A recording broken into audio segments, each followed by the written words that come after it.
Bismillahirrahmanirrahim. Assalamualaikum warahmatullahi wabarakatuh. Alhamdulillah wassalatu wassalamu ala Rasulillah wa ala alihi wa sahbihi wa man wala wa ba'd. Saudara-saudariku dimanapun Anda berada, saya Adi Hidayat izinkan menyapa dan mendoakan kita semua, semoga Allah senantiasa menyayangi, melindungi dan merahmati kita tanpa kecuali. Alhamdulillah, dari sekian kita belajar dan mengamati situasi dinamika yang terjadi dalam konteks kehidupan kita, bahkan dalam skala global, menghadirkan banyak hikmah, banyak pesan-pesan, dan juga pendalaman-pendalaman dan perluasan wawasan keilmuan kita. Di antara itu, ada sebagian kawan juga yang bahkan banyak bertanya, banyak meminta terkait kejadian yang berlangsung di Palestina, yang sering kita uraikan, kita bahas, untuk mendalami kembali genealogi, ya, atau asal keturunan dari umat Yahudi. Edisi kali ini kita akan coba belajar bagaimana Al-Quran, hadis-hadis Nabawi Sallallahu Alaihi Wasallam memberikan informasi yang valid kepada kita tentang keturunan dari umat Yahudi, perilaku-perilakunya, dan juga diksi-diksi Al-Quran yang sangat indah, yang bahkan mengajak seluruh manusia, terkhusus juga dari kalangan umat Yahudi, untuk kembali pada jalur-jalur kebenaran dan menampilkan realitas yang terjadi sepanjang zaman. Seperti apa uraiannya? Ini yang coba kita akan kaji di kesempatan mulia ini, insyaallah. Baik, untuk menemukan jawaban tadi, kita harus menggali dulu secara genealogi, garis keturunan, baik ke atas ataupun ke bawahnya, dari mana kemudian umat ini muncul, seperti apa perjalanannya, bagaimana karakteristiknya, dan seperti apa kita merespon dalam konteks kehidupan global ataupun konteks kehidupan kita, ya, secara individual dalam konteks berinteraksi di sosial kehidupan kita saat ini. Baik, saya akan mulai teman-teman sekalian dari Abul Anbiya dulu ya. Abul Anbiya, bapaknya para nabi. Ya, gelar ini diperoleh oleh Khalilullah yang sangat dekat dengan Allah Subhanahu wa taala, yaitu Nabi Ibrahim alaihi salam, ya. Nabi Ibrahim. Baik, saya tuliskan dulu seperti ini. Ya kan? Nabi Ibrahim alaihissalam. Baik, nanti ini ada jalur keturunan ke atas, teman-teman sekalian. Ya, ada jalur keturunan ke bawah sini. Nah, jalur keturunan ke atasnya kalau kita sambungkan misalnya kan. Nah, ini yang walaupun ada perdebatan kita tuliskan dulu ya, dari Azar, kemudian ke Teruh, kemudian ke Abir, ya, tuliskan begini Abir. Nah, ini Abir ini nanti ada yang mengaitkan juga dengan bahasa Ibrani yang saat Nabi Ibrahim tinggal di Padan Aram, ya, yang sekarang itu wilayah Irak, dulu dikenal dengan Babilonia. Nanti kita turunkan juga, ya. Kemudian bin Azar, bin Taruh, bin Abir, kemudian bin Kinan, bin Arfakhshad. Tuh, ini penting sampai ada alarm tuh di komplek. Arfakhshad. Ah. Bin Azar, bin Taruh, bin Abir, bin Kinan, bin Arfakhshad, bin Sam. Kemudian di sini Sam. Ah. Kemudian bin Nuh alaihissalam. Nuh alaihissalam. Ayo teman-teman sekalian ya. Ah. Jadi ini Nabi Ibrahim alaihissalam, ya, keturunan tentunya nanti akan ketemu dengan Nabi Nuh, dan Nabi Nuh pun akan tersambung kepada Nabi Adam alaihissalam. Tapi kalau kita bahas ke atas terlalu jauh nantinya ya. Jadi kita cukupkan sini dulu. Jadi Ibrahim alaihissalam, bin Azar, bin Taruh, bin Abir, bin Kinan, bin Arfakhshad, bin Sam, bin Nuh alaihissalam. Ya. Dan Nabi Nuh alaihissalam ini nanti akan melahirkan generasi yang terus nanti berkembang, ya, menebar keturunannya, generasinya di muka bumi yang sekarang kita menjadi bagian dari keturunannya. Ya, terutama dari 3 keturunan beliau. Ya, ini Nabi Nuh alaihissalam kan dalam sejarah disebutkan setidaknya ada 4 kan ya. 4 dari anak keturunan, 1 Kan'an, ya. Nah, ini yang kemudian tenggelam dalam banjir besar karena beliau tidak mengikuti arahan ayahandanya, ya. Kemudian juga nanti ada Sam. Nah, ini yang ke sini keturunan Nabi Ibrahim alaihissalam, nanti dari sini ya, tarik jalur ke atas. Dari Sam, kemudian ada Ham, kemudian ada yang keempat Yafith, ya, Yafith. Nah, ini teman-teman sekalian 3 ini nanti yang akan berkelanjutan mengikuti Nabi Nuh alaihissalam yang naik ke kapal besar itu, ya, kemudian melewati berbagai rintangan saat terjadi banjir besar, dan kemudian mendarat dan melahirkan keturunan dari sini sampai ke populasi manusia hingga saat ini. Ya, dari Sam ini nanti melahirkan diantaranya bangsa Arab, ya. Kalau mau kita rinci lagi, teman-teman sekalian, misalnya di sini nanti ada Asyur, ya, seperti ini. Yang nanti ada Assyria, yang ada Babil, yang Babilonia, nanti yang Fadan Arab. Kemudian nanti ada Aram, ya, ada Finit, ya, nanti satu garis nanti ke Ham, ini melahirkan Afrika. Kemudian juga nanti ada Kanaan, Kanaan, ini Palestina, ya, dan sekarang Palestina atau Filistin. Nah, ini yang Babilonia, yang Irak, ini yang Aram, ya, Aramaik ke wilayah Syria yang ke sebelah sana. Ini Asyur, Assyria, Finit nanti ke sebagian, nanti ketemunya dengan jalur Ham nih, yang di Afrika. Kemudian ada Kaldan. Nah, ini Irak kuno, teman-teman sekalian. Kemudian juga ada Ibrani. Ibrani ini nanti ada yang juga mengaitkan dengan bahasa Fadan Arab, ya, yang di Babilonia, yang menjadikan keturunan ini nanti berbahasa Ibrani. Lalu dari situ juga ada yang mengaitkan dengan Abir, yang jadi bahasanya Nabi Ibrahim alaihissalam ketika ada di Fadan Arab. Dan ketika hijrah nanti, ya, beliau ke wilayah Syam yang kita masuki sekarang, wilayah Syria, ya, Syria, Yordania, Palestina ada di situ, kemudian juga Libanon. Nah, nanti kemudian bertransformasi bahasanya penyesuaian dengan Aramaik, karena itu nanti dari Ibrani ke Aramaik. Nanti kita gali bagian aspek bahasanya ketika sampai ke sana. Kemudian di sini juga ada Masri, ya, yang nanti melahirkan turunan Mesir, karena perpaduan dari sini, ya. Jadi kita temukan Asyur, Babil, kemudian Aram, Finit, Kanaan, Kaldan, Ibrani, Masri. Ini diantaranya, ya. Kita 1, 2, 3, 4, 5, 6, 7, 8. Kita hitung, ya, kurang lebih 8. Nah, nanti Sam ini teman-teman sekalian yang populer nanti masuk kepada unsur Semitik yang sekarang, ya, termasuk Arab di dalamnya. Jadi kalau ada kita dengar Smith, ya, musuhnya Keanu Reeves, ya, dalam Matrix itu, ya, ada si Smith. Sam bukan itu saja, nanti banyak kalau nanti kita belajar, ya, tentang pemikiran Hollywood. Saya nggak berinteraksi dengan film-film dan sebagainya, tapi saya baca sejarah, ya. Nanti kalau kita baca dengan pemikiran itu, suatu saat kita akan belajar, dia akan temukan banyak sekali Sam, dan itu sangat menarik gitu, sangat menarik. Ya, kenapa temannya yang di Lord of the Ring itu kan yang mengiringi si Sam juga. Ditransforma namanya Sam juga. Nanti kadang-kadang ada Smith juga dan seterusnya. Nah, itu ada kaitan-kaitan nanti, ya. Kaitan-kaitan dengan pesan-pesan Semitik. Cuma Semitik itu nanti tidak akan dikhususkan kepada golongan Yahudi saja. Ya, Arab juga Semit. Ya, nanti ini turunan Semitik nih, ngambung ke sana. Kanaan, Palestina juga Semit. Jadi kalau Anda anti Semit, ya anti Palestina juga. Jadi kalau misalnya Anda bully orang Palestina, atau bahkan Anda, mohon maaf sekali, ya, kemudian bombardir, atau bahkan kemudian Anda zalimi, aniaya, kriminalisasi, itu anti-Semit juga, ya. Termasuk ke orang Arab itu anti-Semit juga, ya. Jadi Semitik ini galinya ke sini nanti, ya. Ini nanti Ham lebih kepada ras Afrika, ya, dan turunannya nanti, ya, termasuk nanti ke Finit ini nyambung ke sini, dan ini Yafitik nanti melahirkan bangsa Eropa, dan nanti kita akan lihat turunan-turunan yang selanjutnya. Ini garis besar dulu, ya, teman-teman sekalian, untuk menunjukkan bagaimana dari garis genealogi Nabi Ibrahim ke atas, ya, alaihissalam, sampai nanti ke Adam alaihissalam.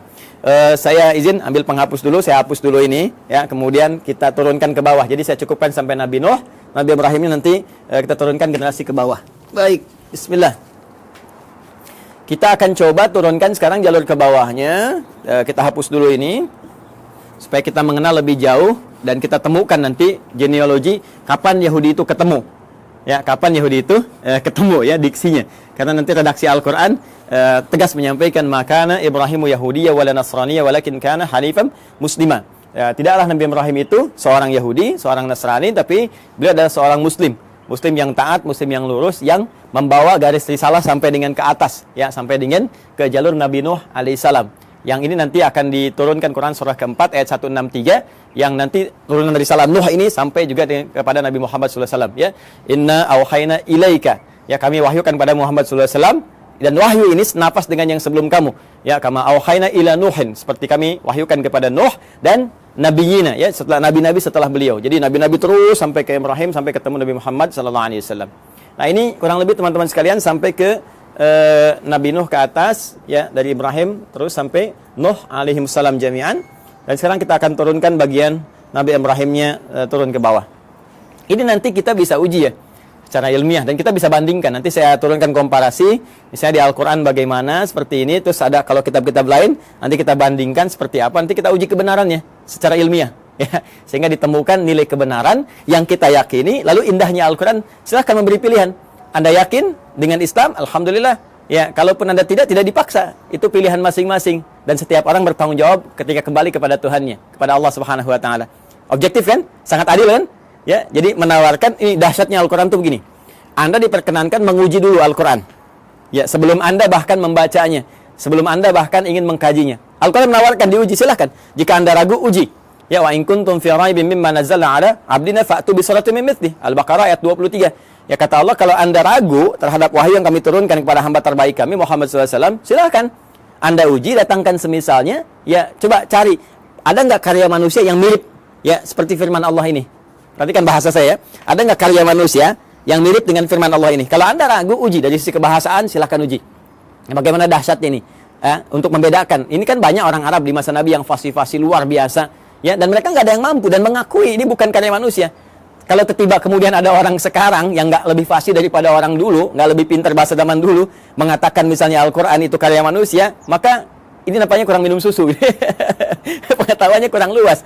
Ya, orang yang paling pakar aja, penutur aslinya mengatakan ini bukan dan tak mampu mendatangkan semisalnya, maka turunan ini yang lebih lemah ke bawahnya, ya, apalagi zaman sekarang, itu mustahil bisa menjual Al-Quran. Tapi Al-Quran tetap membuka. Silahkan. Dari segi isinya, silahkan Anda kaji. Ya, dari aspek manapun silahkan. Setelah Anda menemukan bahwa ini mustahil nih, ya, kata-kata manusia, karya manusia, dan Anda meyakini, oh ini bahasa lain, walaupun ini jalan menuju firman Allah. Ya, bagi kami orang Islam sudah yakin, la raiba fi. Karena itu di pembuka Quran jelas dikatakan, dzalikal kitabu la raiba fi. Semua isi Al-Quran ini nggak ada keraguan, mesti kita yakin. Nah, Anda yang belum yakin silahkan kaji. Nggak ada kitab di muka bumi yang menawarkan sebelum berinteraksi dengannya untuk diuji dulu. Setelah itu pun, silahkan gali, silahkan kaji. Afala yatadabbarun Al-Quran? Kenapa Anda nggak kaji? Kenapa nggak dalami? Kenapa Anda tiba-tiba menyoal yang Anda tidak tahu? Ini kan menarik. Ya, ada yang nuduh, ini Quran rekayasa, ini Quran produk budaya. Baca Quran aja enggak? Dikaji juga enggak? Ini sisi ilmiahnya di mana? Ya, kita kan menyimpulkan sesuatu setelah kita lihat dulu, analisis dulu, baru kita simpulkan. Ini ngaji enggak, baca enggak, menganalisis tidak, atau cuman lihat, cuman baca, tapi nggak paham artinya, lalu menyimpulkan. Ini kan menarik gitu ya. Maka silahkan teman-teman sekalian. Nah, nanti dari sini Quran menawarkan, Quran memperbandingkan, ada komparasi, dan Quran juga mengatakan silahkan cek, silahkan uji, silahkan bandingkan. Kalau Anda yakin dengan kebenaran, dahsyatnya, walaupun apa yang ditampilkan Al-Quran benar, tetap memberikan peluang kepada Anda untuk memilih secara objektif dan tidak memaksa. La ikraha fid din, tidak ada paksaan ya untuk masuk ke dalam Islam. Lakum dinukum waliyadin, bagi Anda yang Anda yakini, bagi kami yang kami yakini. Tapi semua punya konsekuensi ketika kembali pada Allah Subhanahu wa taala. Baik. Sekarang kita kembalikan ke Nabi Ibrahim alaihissalam. Teman-teman sekalian, mari kita bagi genealogi turunan ke bawahnya ya Nabi Ibrahim. Nah, ini spidol sudah mulai akan habis, dengan turunan ke atas saja ada. Saya ganti dengan yang baru. Kita ke bawah dulu ya. Nah, seperti ini saya turunkan satu. Kemudian di sini saya turunkan dua karena keterbatasan papan tulis. Ustaz, kenapa nggak yang lebih besar aja papan tulisnya supaya banyak? Begini Nona, begini Tuan, begini Joni, Cepi, dan kawan-kawan sekalian. Ini akses naik ke rooftop di Quantum Mahir Institute. Pintunya hanya cukup untuk yang ini. Insya Allah nanti kita sesuaikan. Mungkin dari bawah kita tarik ke atas agak panjang. Ya, Bismillah teman-teman. Ini 3, ini 4. Saya cukup-cupin ya. Ya, kita ambil dulu Quran surah ke-3 Ali Imran di ayat 33. Kemudian kita tambahkan Quran surah kedua Al-Baqarah ayat 132. Ya, dari 131 dulu. Nah, nanti ke 132 ke sini. Ya. Saya mulai dengan Ali Imran dulu ayat 33. Ya, mari kita fokus lihat sinak di paling kiri di mushaf standar ya, sebelah kiri, agak ke atas sedikit. Innallaha astafa Adam wa Nuha wa ala Ibrahim wa ala Imrana 'alal 'alamin. Sungguh Allah Subhanahu wa taala memilih di antara sekian hambanya itu ya golongan-golongan manusia tertentu ya dengan pribadi tertentu, karakter tertentu dipilih oleh Allah menyampaikan risalah Allah Subhanahu wa taala. Ya, di antara mereka adalah ya, manusia pertama Adam alaihissalam sebagai penata pondasi awal kehidupan manusia di muka bumi. Innallaha astafa Adam wa Nuha. Nah, ini kemudian rasul pertama. Kalau Adam tadi nabi pertama, kemudian Nuh alaihissalam rasul pertama. Yang ini saya turunkan ini, ya. Bin Nuh Matusyail bin ini dari Sam ke Nuh bin Matusyalah bin Kinan bin Anwas bin Tif bin Adam alaihissalam. Jadi dari Adam sampai ke Nabi Nuh alaihissalam. Wa Nuha wa ala Ibrahim. Kemudian keluarga Ibrahim. Nah, ketika menyebutkan Ibrahim disebutnya ala Ibrahim. Al Ibrahim, keluarga besar Ibrahim. Ya. Jadi kalau al ini teman-teman sekalian, ini menunjuk pada keturunan ke bawah ya. Terus tanpa batas nih. Ya, keturunan terus tanpa batas sampai dia berakhir. Ya. Makanya kalau ada surah Ali Imran berarti dari Imran dengan Hanna ke Maryam ke Isa, gitu kan? Nah, keturunan Ibrahim ini siapa saja? Nah, ini yang kita bahas wa ala Ibrahim ya wa ala Imrana 'alal 'alamin, dan juga keluarga besar Imran dari semesta alam. Kami pilih untuk misi dan risalah tertentu. Kemudian yang menarik ya teman-teman sekalian, ala Ibrahim ini nanti ada yang spesifik disebut dengan anak keturunan. Jadi kalau al itu terus ya sampai keluarga, sampai turunan ke bawah. Ah, nanti dari turunan anak-anak ini, teman-teman, ya misalnya anak laki-laki atau ada anak perempuan, terus langsung turunannya ini secara langsung ya. Secara langsung generasi pertamanya ini, nah, sampai dengan ke bawahnya nanti itu bisa disebut secara genealoginya. Kalau ini kekeluargaannya, kalau ini genealogi turunan ke bawahnya itu disebut dengan bani namanya. Ya, jadi kalau satu laki-laki disebut ibnun begini. Nah, kalau satu perempuan disebut ibnatun begini. Karena ini hamzah wasol kadang dibuang. Harakat jadi pindah ke sini. Kalau harakat dipindah, kemudian ujungnya wakaf mati jadi bin istilahnya. Anak laki-laki. Ini dibuang, jadi bin, ini mati, jadi bintun, binti, anak perempuan. Ya, Isa bin Maryam, Isa anak laki-lakinya Maryam. Aisyah binti Abi Bakar, radhiyallahu taala anhuma, ya, Sayyidah Aisyah binti Abi Bakar. Jadi anak perempuannya sahabat Abu Bakar. Ini kalau kita gabungkan keduanya, ya, terus ke bawah ini, apalagi kalau ditambah, jadi bani namanya. Ya, bani, ya kan? Anak keturunan, garis keturunan, genealogi yang ke bawahnya. Baik, nah sekarang kita sambungkan ke Quran surah 2 Al-Baqarah ayat 131. 131-nya mengatakan idz qala lahu rabbuhu aslim qala aslamtu lirabbil alamin. Ini dasar pertama. Ketika Rabbnya mengatakan ya kepada Nabi Ibrahim alaihissalam, Nabi Ibrahim punya Tuhan, ya Tuhannya Allah Subhanahu wa taala, difirmankan oleh Allah aslim, tunduk patuh kamu kepada semua ketentuan Tuhan. Ya, jadi aslim itu kata perintah, fi'il amr. Ya, aslim tunduk patuh. Jadi orangnya disebut dengan muslim. Ya, bingkainya disebut dengan Islam. Jadi Islam itu bingkainya dari kata aslama yuslimu islaman. Ya, Islam itu ya disebut dengan bingkainya, frame-nya ketika kita masuk ke dalamnya beriman, yakin kita masuk. Ya, begitu masuk namanya muslim kita. Keyakinan kita menjadikan kita mukmin. Mukmin itu keyakinannya, muslim itu orang yang masuk ke dalam bingkainya. Muslim. Ya, tunduk patuh. Jadi nama muslim Islam itu memberikan kesan bahwa kita mesti tunduk, mesti patuh dengan perintah Allah Subhanahu wa taala, jangan melanggar ketentuan, ikuti semua arahan-arahan, perintahnya, jauhi larangan. Itulah Islam. Jelas ya? Orangnya muslim. Maka kata Allah Subhanahu wa taala berfirman pada Nabi Ibrahim, "Aslim, kamu tunduk patuh pada perintah Tuhan." Ya, maka beliau katakan aslamtu lirabbil alamin. Saya siap ya Allah. Sami'na wa ata'na. Ya, kita tunduk, kita patuh, kita taat, ya kan? Maka beliau katakan aslamtu lirabbil alamin, saya tunduk, saya patuh ya Allah kepada Rabb semesta alam, seluruhnya tanpa kecuali. Maka di sini Al-Qur'an mengatakan beliau hanifah muslimah, orang yang lurus, yang tegak, yang patuh, muslim. Ya, sifatnya disebut apa tadi? Islam. Ya, jadi di sini kalimat pertama ingin saya tegaskan bahwa risalah-risalah yang dibawa Nabi Ibrahim sampai ke Nabi Nuh, ya, sampai bahkan ke Nabi Adam alaihissalam, sampai turunan di ke bawah tidak akan lepas dari misi yang sama, yaitu misi untuk tunduk patuh pada ketentuan Allah Subhanahu wa taala. Tunduk patuh pada ketentuan Tuhan. Ditugaskan tunduk patuh. Jadi nggak ada nabi yang berkhianat. Ya, nggak ada nabi yang melanggar. Nggak ada nabi yang bergeser pada ketentuan Tuhan. Semua dijaga, penjagaannya disebut maksum. Karena itu sifat nabi, rasul itu punya sifat maksum, terjaga dari salah. Kalaupun naluri manusianya ingin berbuat salah, maka diluruskan. Tidak, ini ya, ini yang benar. Ya, walaupun bergeser dari nilai-nilai risalah ke kemanusiaan, nanti akan ditarik kembali. Ini manusia. Ya, sedangkan kamu punya visi kerasulan. Kamu manusia, kerjakan sifat kemanusiaannya, itu normal, itu biasa. Tapi risalah kerasulan menjagakan kamu terjaga dari perbuatan-perbuatan yang menyimpang. Maka disinilah kemudian kepatuhan, ketundukan itu dibangun. Karena itu, kepatuhan, ketundukan dalam bahasa Arab itu disebut dengan Islam namanya.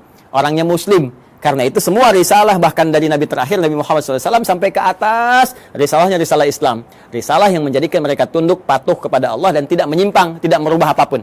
Ini penting kalimat terakhir ini saya katakan, tidak menyimpang, tidak merubah apapun, termasuk merubah firman-firman Allah, ketentuan Allah, ya, hanya sebatas urusan-urusan dunia. Tidak, jauh daripada itu. Jelas ya? Nah, kemudian amanat ini disampaikan kepada generasinya. Nah, ini dia nih. 132.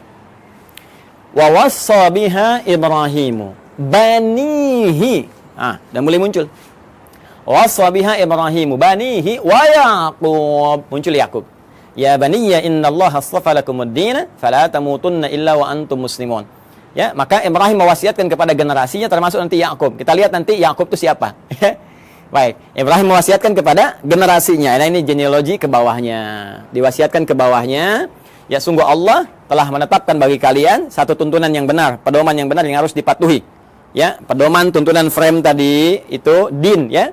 Din kita kan namanya Islam tadi, ya, frame-nya kan Islam kan? Makanya di Quran surah ketiga, Quran surah 3 ayat 19, itu kata din disandingkan dengan Islam. Din disandingkan dengan al-Islam. Ya. Innad dina 'indallahil Islam. Innad dina 'indallahil Islam. Tadi frame-nya disebut Islam, kalau kita masuk frame ya ke dalamnya karena yakin patuh, tunduk, ya yakin tanpa ragu disebut iman, orang yang mukmin atau amanah atau amanu. Jadi begitu kita masuk disebut ya ayyuhalladzina amanu. Frame-nya disebut Islam. Kalau sudah masuk mesti tunduk, patuh untuk mengerjakan semua ketentuan. Makanya nanti semua ketentuannya disebut silmi namanya. Quran surah kedua ayat 208. Ya ayyuhalladzina amanu, ay orang yang telah yakin ya tanpa ragu, udkhulu fis silmi. Maka tunaikan semua ketentuan-ketentuan dalam frame ad-din ini. Apa frame-nya? Islam. Artinya harus tunduk, harus patuh. Ya, karena itu di lain kesempatan Nabi Ibrahim menyebutkan di Quran surah kedua ayat 132, ya innallaha astafa lakumuddin. Allah telah memilihkan bagimu frame kehidupan yang ada pedoman di dalamnya, yaitu Islam. Patuh, ya. Ke siapa ini disampaikan? Banihi. Bani kepada keturunan-keturunannya, anak-anaknya secara genealogis, ya. Nah, ini dia yang secara genetik kita akan turunkan. Siapa anak-anak ini? Bahkan di ayat ini diberikan kisi-kisi, salah satunya ada Yaqub. Siapa Yaqub itu? Kita yang coba akan turunkan, teman-teman. Baik, izin saya hapus dulu ini. Yang ini saya hapus. Ya, supaya nanti kita mudah menurunkan keturunan secara genetik dari yang ini dulu. Bismillah, Nabi Ibrahim alaihissalam, beliau kemudian menikah. Ya, diberikan jalan oleh Allah Subhanahu wa taala untuk menampilkan risalahnya dan supaya risalah itu terus ya menyebar, meluas dalam generasi-generasi selanjutnya yang melanjutkan risalah ayahandanya tercinta yaitu Abul Anbiya. Maka Allah berikan kemudian jalan untuk pernikahan. Nah, ini jalurnya untuk menikah. Ya, bukan hubungan sembarangan gitu ya. Maka adalah kemudian perempuan yang sangat luar biasa terhormat. Terhormat, perempuan baik, suci, akhlaknya mulia dan cantik jelita. Nah, ini jarang sekali yang seperti ini, itu Sayyidah Sarah. Ya. Masih di Padan Arab nanti ya, di Babilonia nanti bertemu jodohnya dengan beliau. Kemudian nanti di sini ada Sayyidah Sarah binti Am al-Khalil. Am al-Khalil. Am al-Khalil ini binti pamannya Nabi Ibrahim sendiri. Jadi Nabi Ibrahim punya saudara, punya paman juga, nanti punya anak namanya Sarah, perempuan, nanti menikah. Ya. Makanya disebut Sarah binti Am al-Khalil. Ya. Sarah binti pamannya Nabi Ibrahim sendiri atau saudaranya ke atas ya, nanti di Babilonia dinikahkan nanti dengan ini, nanti kita akan turunkan. Kemudian dengan Sayyidah Hajar alaihassalam ya, al-Qibtiyah al-Misriyah, al-Qibtiyah al-Misriyah, al-Misriyah. Seperti ini. Baik, umumnya manusia saat ini atau kebanyakan itu kan orang-orang saat ini mengetahui dua ini ya, Sayyidah Sarah, Sayyidah Hajar, Sayyidah Sarah, Sayyidah Hajar, istrinya Nabi Ibrahim. Padahal nanti ternyata ada lagi yang ketiga namanya Kantorah. Kantorah bin Yaqtan, binti Yaqtan. Kantorah binti Yaqtan. Ini dia. Ada Kantorah binti Yaqtan. Ketiga dikenal juga dengan Kentura ya, Kentura, bukan Tantura, ingat ya, Kantura. Kantorah ya. Dan yang ini yang keempat di sini Hajun. Sayyidah Hajun binti Al-Amin. Masya Allah. 1, 2, 3, 4. Sayyidah Sarah binti Amil Khalil, Sayyidah Hajar Al-Qibtiyah Al-Misriyah, kemudian Sayyidah Qantara binti Yaqtan, kemudian Sayyidah Hajun binti Al-Amin. Inilah 4 ya.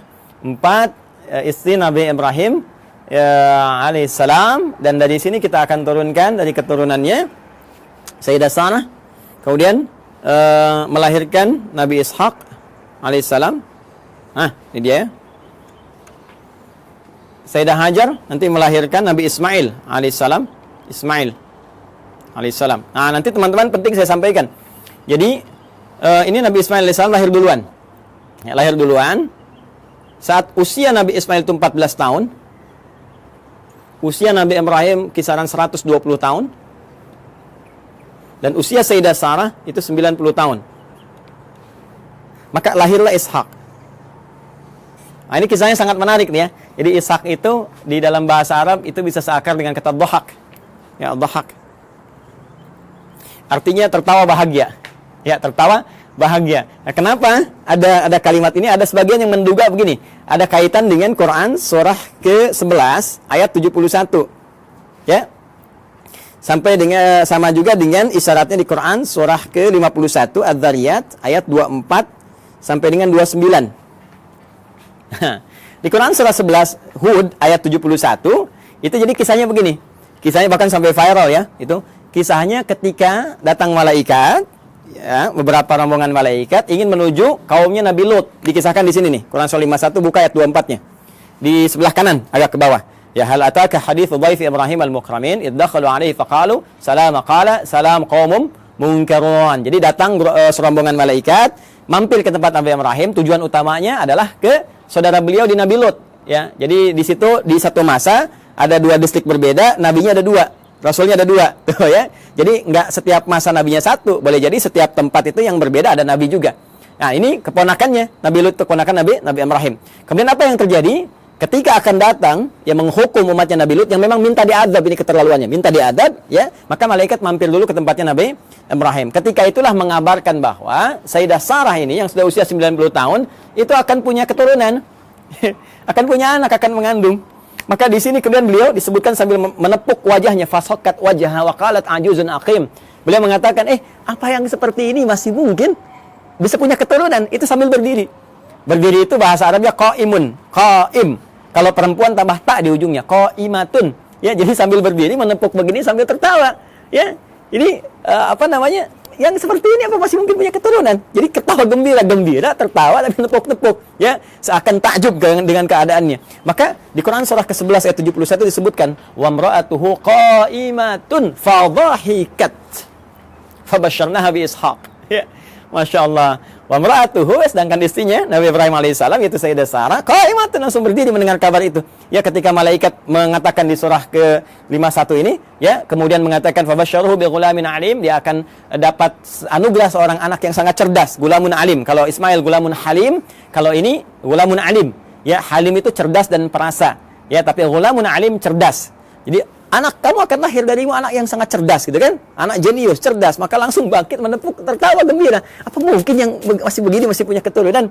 Ya, maka di Quran surah 71, di Quran surah 11, Quran surah 11 Hud ayat 71 dikatakan wa imra'atuhu qa'imatun fadhahikat, maka tertawa gembira dan sambil menepuk bagian pipinya, fabasyarnaha bi Ishaq, kami kemudian anugerahkan kepadanya namanya anak bernama Ishaq. Ya, yaitu apa? Memberikan kesan bahwa kamu kaget sambil tertawa, kami berikan seorang anak yang akan memberikan kegembiraan pada dirimu dan menghadirkan tertawa bahagia, tertawa gembira. Artinya yang selalu membuat engkau riang, membuat engkau bahagia sampai engkau tertawa gembira dan terhibur. Jadi apa yang kau rasakan seakan-akan sedih gitu kan, seakan merasakan kapan punya keturunan, sekarang kau tinggal gembira aja. Anak itu akan memberikan kesan kau sambil gembira, tertawa dan sebagainya. Itulah Ishak. Jelas ya? Nanti ada Ismail dari Sayyidah Hajar, ya, alaihissalam. Ini disebut di Al-Quran ghulamun halim, anak cerdas yang punya empati tinggi, rasa tinggi. Sehingga nanti banyak kisah, kita akan masuk ke kisah itu ketika akan menurunkan Ismail sampai ke Nabi Muhammad SAW. Ya, itu bagaimana bapaknya akan membawa tugas yang tidak mudah meninggikan bangunan Ka'bah yang hancur atasnya di masa Nabi Nuh itu. Tiba-tiba nanti Ismail datang membawa batu, merasakan bagaimana beban kerja ayahnya, pengen bantuin. Ya, sehingga ketika Nabi Ibrahim mulai bekerja, tapaknya disebut makam Ibrahim. Nabi Ismail membawa batu disusun-susun, susunannya disebut dengan Hijr Ismail. Sampai sekarang sudah ada di area Ka'bah. Nanti puncaknya saat peristiwa kurban itu. Nanti ya, supaya nggak terlalu panjang, kita berhenti dulu di sisi genetik dulu ya, sampai sini. Nah, dari Kantorah, Sayyidah Kantorah, ini juga nanti menurunkan ada keturunan-keturunan. Ya, diantaranya nanti satu, Madian. Nah, nanti teman-teman pernah dengar Nabi Musa alaihissalam ketika dikejar-kejar ya, prajurit Fir'aun, ya, dalam peristiwa itu kan pergi ke Madian dulu kan. Nah, ini nanti ada keturunan dari Sayyidah Kantorah. Kemudian ada Madian, ada Zamran. Ya. Kemudian yang ketiga ada Suraj. Nah, kemudian juga kita temukan ada Yukshan. Nah, atau Yakshan, boleh dibaca Yakshan, Yukshan. Kemudian juga yang kelima ada Nasak atau Naksan. Ya, Nasak ya, atau ada yang menyebutkan Nakshan, ada yang menyebutkan Nasak ya. Yang keenam sebetulnya ada 6 anak, cuma yang 6 tidak diketahui, tidak disebutkan. Jadi di Madian, Zamran, Suraj, Yukshan, Nasak, dan yang keenam ini tidak disebutkan ya. Referensi ini, teman-teman, referensi yang ini ditemukan di kitabnya. Namanya kita kasih ya sumbernya, supaya nggak dikira ini ngarang-ngarang gitu kan, tak-atik nih. Nama kitabnya At-Ta'rif wal A'lam. Karya siapa? Syekh Abul Qasim As-Suhaili. Nah, ini bukan hanya saya yang pertama menyampaikan, bahkan dikutip pertama kali nanti yang di dalam satu kitab yang populer, nama kitabnya Al-Bidayah. Al-Bidayah wan Nihayah. Karya Al-Imam Ibnu Katsir. Kalau sama dengan cetakan yang kami jadikan referensi itu ada di jilid 1 halaman 407. Ya. Ini nanti disebutkan yang 5, cuma yang 6 nggak disebutkan. Ya, jadi ini ada Madian, Zamran, Suraj, Yaksan, kemudian Nasak, teman yang ke-6-nya tidak disebutkan. Ya, kalau ada perbedaan sedikit tipis ya, kayak ini misalnya Nasak ada disebutkan Naksan, ini Yakshan, ada yang Yukshan, itu bacaan-bacaan di ahli bahasa atau ahli terjemah saja. Kemudian dari Hajun ini juga ada Kisan atau Kaizan, kan? Kemudian ada Suraj, namanya sama dengan ini, Suraj. Kemudian yang ketiga ada Amim, ada juga yang menyebutnya Umaim. Ya, seperti ini. Ada Kaisan, ada Suraj, ada Amim atau Umam. Yang keempat Lutan. Bukan Ethan ya, Ethan Tom Cruise. Lutan. Dan yang kelima Nafis. Yang kelima Nafis.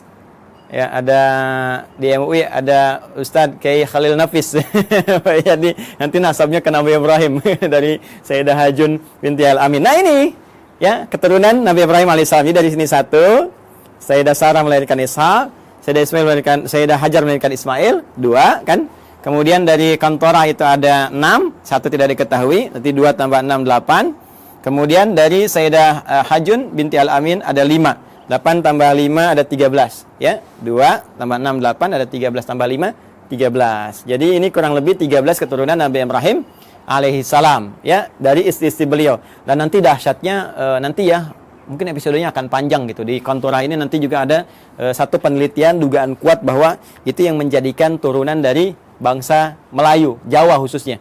Ya disebutnya bangsa Jawi gitu kan. Jawi itu dulu ya mencakup Melayu semua, karena waktu ke Arab itu dikenalnya dengan Jawi, bangsa Jawi. Jadi Jawi itu bukan cuma Jawa yang dalam konteks ini di kita di Indonesia ada Jawa Barat, Jawa Tengah, Jawa Timur, tapi Jawi itu nanti luas termasuk Melayu dan sebagainya. Nanti suatu saat kita akan belajar ke sana. Insya Allah. Ini teman-teman sekalian, kurang lebih ya. Ini referensinya, ini gambarannya. Nah, Yahudinya kan belum ketemu. Ya, sekali lagi Yahudinya belum ketemu, maka kita harus turunkan minimal sampai tadi Yakub tadi, karena kan tadi saya katakan di Al-Baqarah 132 kan, waswabiha Ibrahimu banihi wa Yakub. Yakub siapa? Yakub. Karena ini urutannya di sini 1 2 3 4, kita turunkan ini dulu. Ya. Ini saya hapus dulu yang ini ya. Sudah dicatat ya? Kalau nanti teman-teman belum sampai catatannya, nanti lihat di rekaman ya, di review, diturunkan kembali. Nabi Ishak alaihissalam kemudian menikah, tumbuh dewasa tentunya, menikah dengan seorang perempuan mulia, jelita, ya, akhlak bagus dan sebagainya, namanya Rafkah.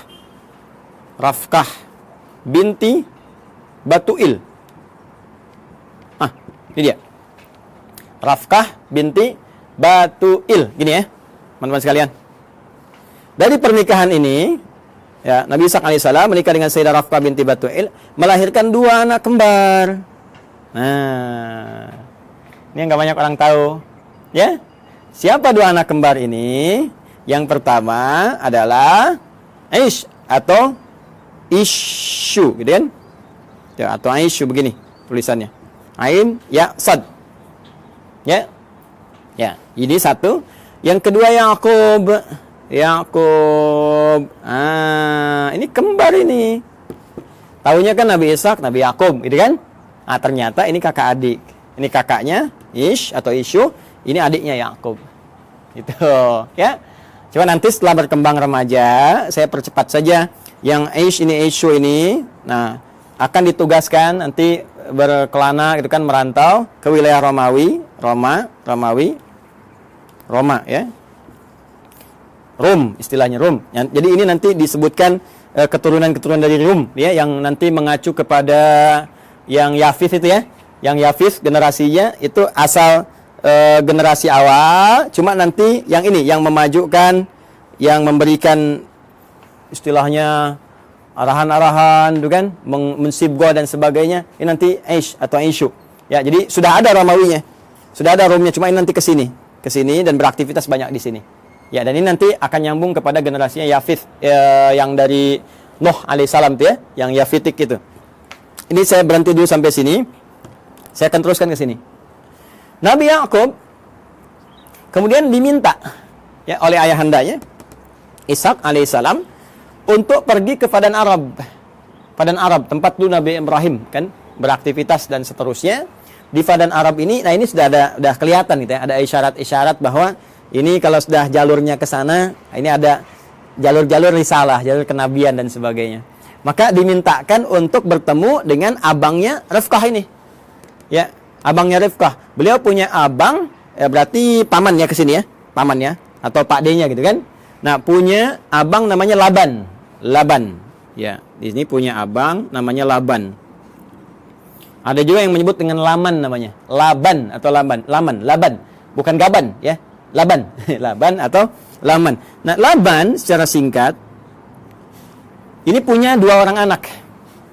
Ya, saya ulangi ya. Punya berapa orang anak? 2 orang anak. Nah, teman-teman sekalian, singkatnya ketika Nabi Yakub alaihissalam itu datang ke Padan Arab, kan, ke Babilonia, mencari dan sebagainya, maka setelah perjalanan itu ditemukanlah nanti salah seorang perempuan bertanya kepadanya dan ditunjukkan tempatnya Laban. Ternyata itu anaknya. Siapa anaknya itu? Namanya Rahil. 1, Rahil. Jelas? Nah, ini anak yang pertamanya. Nah, kemudian teman-teman sekalian setelah tinggal di sini ditemukan juga kakaknya Rahil. Jadi yang pertama bertemu dengan Rahil dulu. Ini adiknya, adik. Nah, kemudian yang kedua bertemu dengan kakaknya Rahil, dipertemukan dengan kakaknya Rahil, ya. Siapa namanya? Nah, kakaknya Rahil ini namanya Laia, kan? Laia atau juga ada yang menyebut dengan Lea. Ini kan? Laia atau Lea. Nah, secara singkat ternyata beliau ini ditugaskan untuk menyampaikan pesan kepada Laban supaya ini bisa besanan. Nabi Ishak bisa besanan dengan Laban. Maka dimintalah untuk menikah, memilih salah satunya. Ya, memilih salah satunya, walaupun ada riwayat menyebutkan Nabi Nabi Yakub ini nanti ditawarkan untuk menikahi dengan Laya dulu, kakaknya dulu. Ya, jadi ini kakak didahulukan. Nah, kemudian beliau kan seorang yang sangat perasa ya. Yakub itu punya keunggulan yang luar biasa. Ya, beliau seorang yang sangat dekat ya dengan Allah, rajin ibadah, kemudian lebih daripada itu juga sangat merasakan tidak ingin menyinggung orang, ya, curhatnya diserahkan kepada Allah sehingga orang-orang banyak nggak tersakiti. Jadi ini yang menjadikan beliau daripada nanti satu menikah, yang lain merasakan nggak nyaman, maka mengajukan dua-duanya aja dinikahin. Ya kan? Nah, ini belum turun syariat yang di era Nabi Muhammad SAW, turunnya Quran surah keempat An-Nisa ayat 23, larangan menikahi kakak adik. Ya, wa antajma'u bainal ukhtaini illa ma qad salaf. Paling kanan sebelah bawah di mushaf standar ya. Wa antajma'u bainal ukhtaini illa ma qad salaf. Dilarang bagi kalian untuk menikahi kakak adik ya secara langsung kecuali yang dulu pernah terjadi. Ya, karena keadaan sekarang beda. Dulu orang bisa mengendalikan, bisa tahu, bisa paham dan untuk menjaga keturunan yang sangat terbatas keadaannya pada waktu itu. Sekarang sudah banyak menyebar. Makanya dilarang sekarang menikahi kakak adik dalam satu mahram. Ya dulu masih berlaku illa ma qad salaf. Maka dinikahilah kemudian Layya, ini pertama kali. Dan kemudian Rahil, yang kedua dinikahi. Ya. Dari Layya ini turun keturunan teman-teman sekalian ada 6 orang anak. Ya, 6 orang anak ini Rabin. Kemudian 2 Syam'un atau Simon. Dan yang ketiga Levi atau disebut juga dengan Lewi. Ya, Levi itu ya, Levi. Tulisannya begini, bukan Levis ya, Levi. Lewi, gini. 4 Yahuda. Kemudian yang kelima Izakar. Ya. Yang keenam Zabulun. Dari Rahil melahirkan 2 orang anak, ya. 1 Yusuf alaihissalam, Rahil. Ya. Ini ibunya cantik sekali, cantik, jelita, taat, patuh. Makanya anaknya juga tampan, luar biasa ya. Tampan dan nantilah pas masuk cerita Nabi Yusuf, ini masih panjang, tenang aja teman-teman. Masih panjang. Dan yang kedua Bunyamin. Ya, Bunyamin. Ya. Baida Royani nggak masuk sini. Maaf ya. Bercanda. Ini Yusuf dengan Bunyamin, ya. Berjalan, tiba kemudian sudah berumah tangga. Singkatnya, ini minta balik dulu. Minta sowan lagi kepada bapaknya gitu kan. Supaya nanti ada bekal-bekal yang terbaik untuk dilanjutkan dan seterusnya gitu kan. Nah, nanti teman-teman sekalian sebelum kembali ini oleh Laban dihadirkan asisten rumah tangga untuk bantu baik kepada Rahel ataupun Layya supaya tugasnya lebih mudah karena tahu tugas Nabi Yakub pasti akan berat. Maka dikirimkanlah kemudian 2 orang untuk bantu. Layya dikirimkan Zulfa atau Zalfah. Ya, Zulfa atau Zalfah. Nah, kemudian dari Rahel pun dikirimkan Balha. Ya. Balha untuk membantu. Dan Nabi Yakub melihat, ini akan di rumah nih, banyak interaksi, ya. Daripada nanti aneh-aneh, lebih baik jadi mahram sekalian supaya membantu ada dalam lingkup keluarga. Makanya dinikahilah kemudian ini juga sehingga 4 genap 4 istri Nabi Yakub alaihissalam. Ya, nanti dari sini ada 2 anak lagi, ya, dari Zulfa dan dari Balha 2 anak lagi. Ini papan tulisnya nggak cukup nih kalau saya tuliskan. Ada Dan, ada Jad dan yang lainnya. Jadi dari sini saya sebutkan 2. Teman-teman sekalian, ada 2. Ini pun 2. Ya. Jadi dari sebelumnya 6 dari Layya, tambah 2 dari Rahil, 6 tambah 2, 8, tambah 2 dari Zulfa, 10, tambah 2 dari Balha, 12. Inilah dari 12 keturunan Nabi Yakub alaihissalam. Ini keturunannya ada berapa? Ada 12. Yakub ini masih mengalami tentunya masanya bapaknya Ishak dan ada yang menduga juga masih bertemu dengan Nabi Ibrahim. Jadi Nabi Ibrahim punya anak nanti Nabi Ishak punya cucu Nabi Yakub, tapi keturunan ke sini belum tentu jumpa. Ya, di yang cicitnya lagi sampai ke Yakub masih ada. Maka Yakub meneruskan wasiat bapaknya Ishak, Ishak meneruskan wasiat bapaknya Ibrahim. Makanya seringkali ditemukan kalimat ya Ismaila wa Ishaqa wa Yaquba gitu kan, wal asbat. Asbat ini 12 ke sini. Jadi Yakub meneruskan ke sini. Ya, nah ini teman-teman sekalian gambaran ini. Nah, Nabi Yakub ini seperti saya katakan tadi, Nabi yang sangat baik, taat, patuh, gitu kan? Ciri-ciri hamba lah. Hamba dalam bahasa Arab disebut abdun. Dalam bahasa Ibrani pada saat itu disebut dengan Isra. Ya, hamba siapa ya? Hamba Allah. Jadi kan puncak pujian Allah kepada ya ciptaannya, makhluknya, manusia itu sifatnya bukan disebut Nabi Rasul. Nabi Rasul itu menunjuk pada tugas dan berita besar yang dibawa. Puncak pujiannya justru terletak pada kalimat hamba, abdun. Makanya Rasulullah SAW ketika diisrakan itu disebutnya dengan kata abdun, subhanalladzi asra bi abdihi, kan? Maka ini pun dipuji dengan sifat penghambaannya itu Isra, hamba Allah yang taat. Allah dalam bahasa Ibrani pada saat itu disebut dengan Il. Ya, maka disebut dengan Israel. Asalnya kata Israel ini menunjuk kepada Yakub alaihissalam. Mana Nabi Yakub nih ya? Nah, di sini. Nih. Asalnya menunjuk kepada Nabi Yakub alaihissalam yaitu Israel. Ya, Il ini sudah kita temukan juga di Jibril, Mikail, Israfil, Israel, ya, malaikatnya Allah Subhanahu wa taala. Israel hamba, ya, Il Allah yang taat, yang saleh. Anak-anak tadi yang ini, teman-teman masih ingat kan istilahnya? Ya kan? Kalau dikumpulkan semuanya menjadi Bani kan istilahnya. Maka muncullah istilah Bani Israel. Bani Israel. Jadi asalnya konotasi Bani Israel itu positif. Anak-anaknya keturunan Nabi Yakub yang saleh, yang baik. Nabi Yakubnya yang saleh, yang baik. Nah itu disebutkan Bani Israel supaya memberikan kesan untuk ikuti bapakmu. Jangan menyimpang, jangan jauh-jauh. Makanya di Quran nanti banyak diksi menunjukkan ya Bani Israel, ya Bani Israel. Disadarkan lagi, hai Bani Israel, kamu ini kan punya kelebihan, bapakmu itu baik, bapakmu saleh. Jangan berbuat seperti ini. Itu menodai cita keluarga, ya, menyakiti bapakmu dan memberikan kesan yang tidak bagus itu dalam keluarga, dalam keturunan. Maka perbaiki, ajak balik. Bahkan nanti diajak untuk kembali lagi. Ketika menyimpang, ajak balik. Sifatnya disebutkan, kata kerjanya disebutkan. Nah, apa sifatnya itu? Apa kata kerjanya? Dan dari mana kemudian muncul generasi Yahudi? Ya kan? Ada yang mengatakan nih paham keagamaan, ada yang mengatakan turunan dari 12 anak yang ini muncul. Siapa 12 anak ini yang melahirkan Yahudi? Apakah itu paham benarkah paham keagamaan atau keyakinan? Atau doktrin tertentu? Ya, sampai kagetnya sampai tukang-tukang juga lewat ngasih intro. Kalau Anda mendengar, kita akan lanjutkan dan sambungkan di kesempatan yang lain insyaallah. Edisi yang perdana tentang genealogi Yahudi dalam Al-Quran, hadis-hadis Nabi, dan fakta sejarah yang kita gali. Adi Hidayat, semoga bermanfaat. Assalamualaikum warahmatullahi wabarakatuh.